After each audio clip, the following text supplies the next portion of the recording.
Welcome back to another technical deep dive here in the debug zone.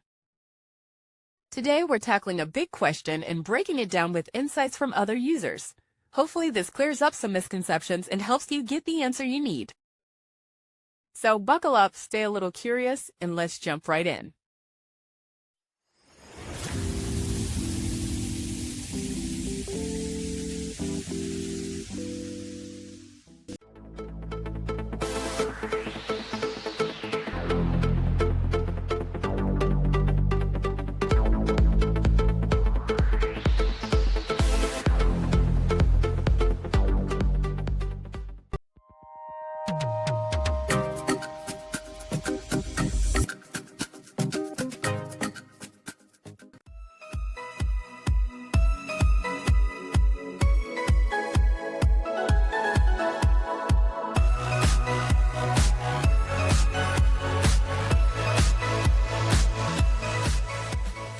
And that's a wrap. I hope you found the answer you were looking for.